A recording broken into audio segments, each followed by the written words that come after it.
It is time for me to bring you all the latest updates in the world of football. As we know, the French football magazine has officially released the 2025 Ballon d'Or nominees for both women's category and then the male category as well. This is the Punch official, and you are welcome to this particular channel. If you are new here or if you are new to this channel, don't go anywhere. Please and kindly subscribe to our channel for us. Leave your comments under the comment section. Let me know what you think about this particular nominees, players who you think deserve to be there and those who that you think they don't deserve to be there. Let me know under the comment section. But most importantly, click on the notification icon to put us on post notification. And so you are welcome to this channel. Without wasting much time, let me go straight into the main details. We all know that the award will be held on 22nd September 2025. So this year's Ballon d'Or will be on 22nd September 2025. Don't forget that. And so we are in August, and then the nominees has been released by the French football magazine. So I'll start off with the Women's Coppa Trophy. And so they nominated 5 players for the Women's Coppa Trophy. That is players under the age of 21 years. So this award goes to players who have performed better and whose age are under 21 years during the season. And so we have Michelle Ajiman, who is an English player. She plays for Arsenal. Michelle Ajiman. She has a Ghanaian descent. Michelle Ajiman. She has been nominated. Remember, she helped England to win this year's Women's Euros against Germany. She played an integral part in that particular team. Sometimes she comes off from the bench to come and score goals for England, to come and equalize for them. At the time where they needed her, she comes on and she will definitely score. So Michelle Ajiman deserves to be there. She is 18 years of age. Yes, we have Linda Caicedo of Real Madrid. Yes, she has also been nominated. We have Vicky Captain, and we have Vicky Lopez of the Spanish national team, and then Claudia Martinez Ovando. So these are the 5 women or 5 ladies under the age of 21 who have been nominated for this year's Women's Coppa Trophy. Let me move on to the Men's Coppa Trophy. That is for the young men's player under the age of 21. So these are the nominees. We have Miles Lewis Skelly. He plays for Arsenal Football Club in England. We have Rodrigo Mora of Real Sociedad in Spain. We have João Neves of Paris Saint-Germain. João Neves had a fantastic season last season. He won the UEFA Nations League with the Portuguese national team. He was an integral part in that particular team. Sometimes he plays at right back. Sometimes he plays as a central midfielder. He also won the Champions League with Paris Saint-Germain, playing an integral role for the PSG team. He won the Coupe de France. He won all the major trophies that Paris Saint-Germain played in last season. They won all the 4 major trophies, and João Neves was part of that team. Unfortunately, they lost the FIFA Club World Cup finals. And so for performance-wise and for trophies, I think João Neves deserves to be there. We have Lamine Yamal of FC Barcelona, the wonder kid, who also won the Spanish La Liga and the Super Cup with Barcelona last season. We have Kenan Yildiz of Juventus, and then we have Ayub Bouadi, Pau Kubasi of Barcelona, Desiree Doué of Paris Saint-Germain, who won the young player in the Champions League.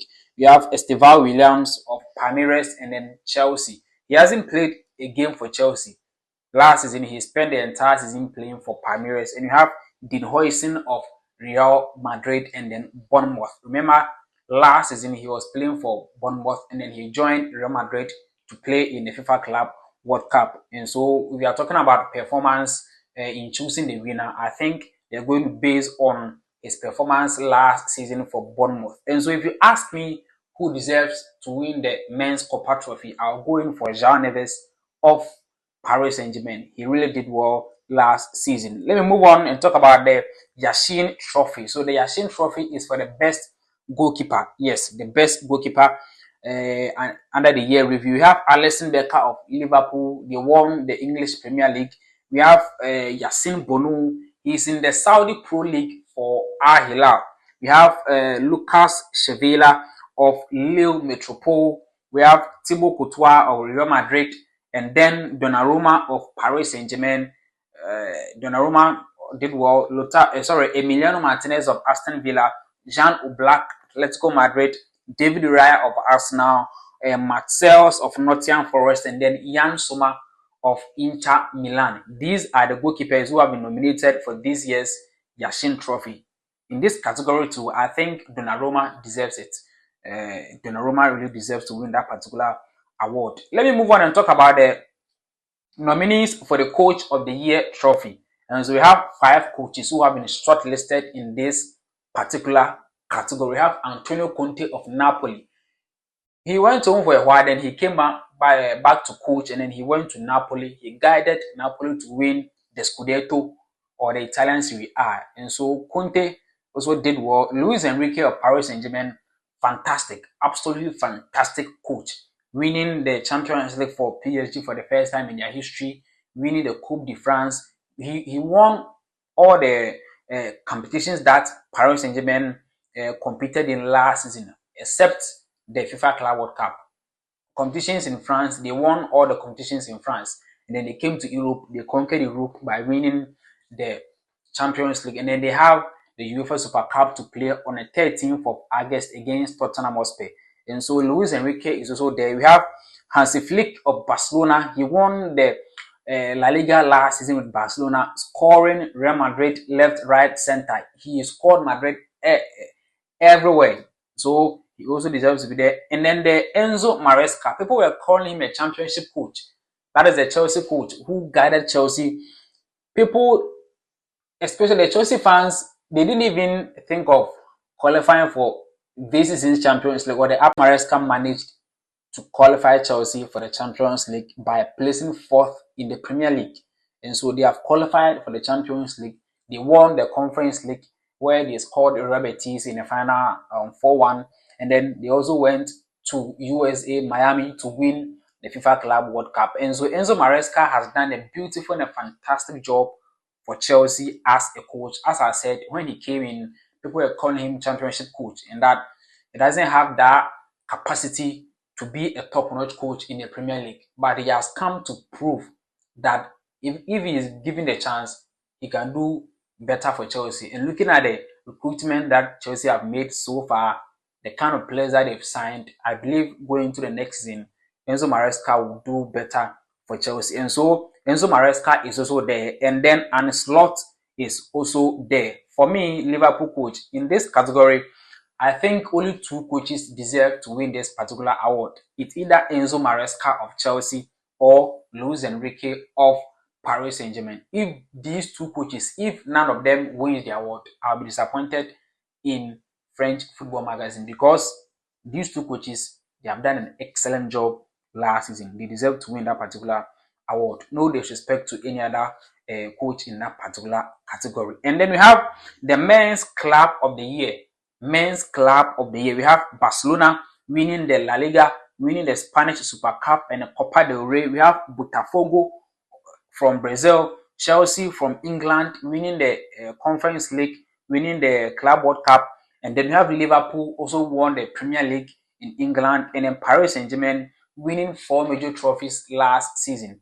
These are the 5 clubs who have been nominated for Men's Club of the Year. And then I'll go on and talk about the one that everyone has been waiting for. That is the 30 short list for the men's Ballon d'Or. The 30-man short list for the men's Ballon d'Or. I'll just mention a few names. You have Lamine Yamal there, Florian Wirtz, Vitinha, Vinicius Jr., Virgil van Dijk, Mohamed Salah, Fabian Ruiz, Declan Rice, Rafinha, Pedri, Cole Palmer, Michael Olise, João Neves, Nuno Mendes, Scott McTominay, Kylian Mbappe, Lautaro Martinez, Alexis Mac Allister, Robert Lewandowski, Kivisha Kvaratskhelia, Harry Kane, Achraf Hakimi, Erling Haaland, Victor Gyökeres, Serhou Guirassy, Denzel Dumfries, Desiree Doué, Gianluigi Donnarumma, Ousmane Dembele, and then Jude Bellingham.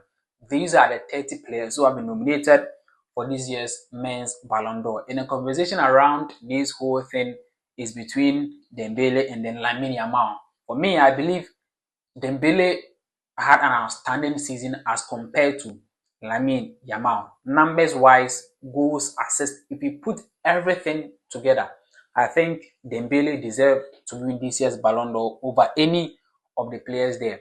João Neves might come in, Nuno Mendes might also come in, but if the competition is between Lamine Yamal and then Ousmane Dembele, I'll pick Dembele over Lamine Yamal. João Neves might come in, Nuno Mendes might also come in, but if the competition is between Lamine Yamal and then Ousmane Dembele, I'll pick Dembele over Lamine Yamal. Going forward, I'll come and give you guys the statistics between these two players, Lamine Yamal and then Dembele. We will compare them, their last season performance across Europe and all the major leagues that they played in, and we will find out who really deserves to win this year's Ballon d'Or. And so these are some of the nominees that came out today from the French football magazine. And before I go, let me talk about, as we all know, the players who have won the most Ballon d'Or awards. We have Messi winning it 8 times at Barcelona, and then Cristiano Ronaldo winning it 5 times, 4 with Real Madrid and 1 at Manchester United. We have Michel Platini with 3, then Johan Cruyff with 3, and then Marco van Basten also winning with 3 times. So from the year 2005 up to 2023, these are the winners. So Ronaldinho Gaucho won it in 2005. He's a Brazilian. Fabio Cannavaro of Italy won it in 2006. Kaká won it in 2007. He's a Brazilian as well. And then Cristiano Ronaldo won it in 2008 when he was playing for Manchester United. And then Lionel Messi won it 4 consecutive times from 2009 to 2012. Lionel Messi won it 4 consecutive times. Then Cristiano Ronaldo won it twice, 2013 and 2014. And then Lionel Messi won it in 2015 as well. Ronaldo came back to win it twice, 2016-17. And then Luka Modric won it in 2018. Messi won it in 2019. And in 2020, due to the COVID-19, they didn't do the award.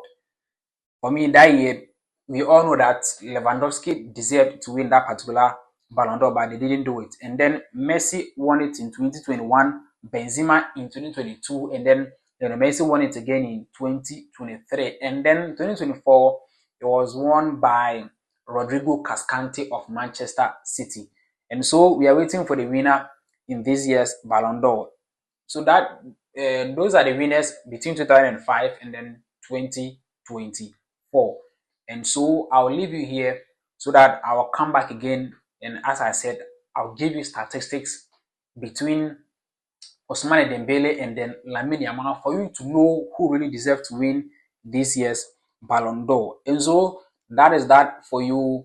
If any other news comes in, I'll be here to give you guys an update on that. As I said in the beginning of this video, the award ceremony will be held on 22nd September 2025 in France. 22nd September 2025 in France. And so that'll be all for now. This is the Punch Official. Subscribe to our channel, and also leave us a comment in the comment section.